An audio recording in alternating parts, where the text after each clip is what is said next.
Just a couple of questions for clarity on this, because this bill has been amended several times, correct? That is true.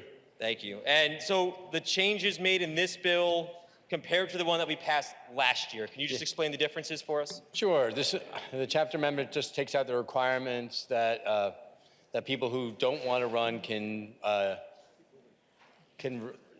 decide not to accept the nomination for county committee. It because of the short time frame from when the petitions are submitted to when they're getting noticed, there wouldn't have been enough time for people to decide they don't want to run. So it takes that requirement out of the law. Right. So the declination portion is eliminated. Is that correct?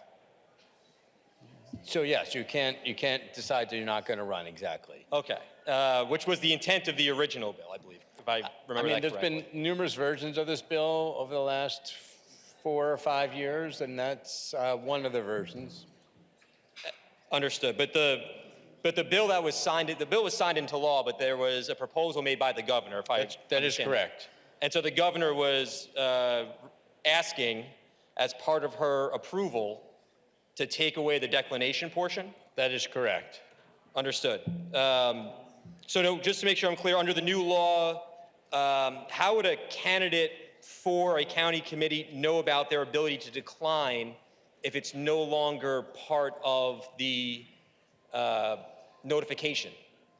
So there are other provisions in the law that existed before this bill was passed and signed that allow people who are running for county committee to decline the nomination. This requires the Board of Elections to send an actual physical notice, which they currently don't do, so people will have affirmative knowledge that they're actually running.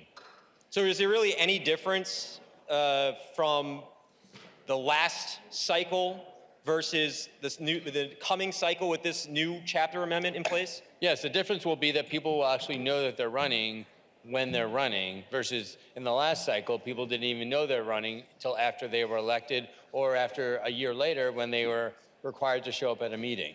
Understood. So there was no requirement that they even be notified by the Board of Elections that they were put on the county committee. Exactly. You don't have to affirm that you're being put on the county committee. There's no notification prior notification, and there's no notification afterwards that you are being nominated.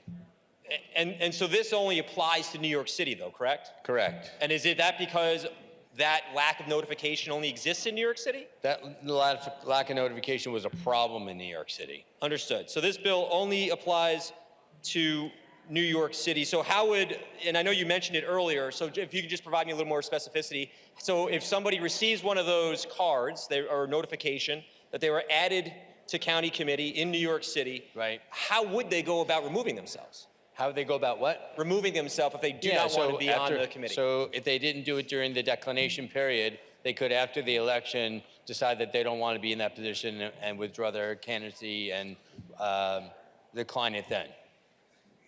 Okay.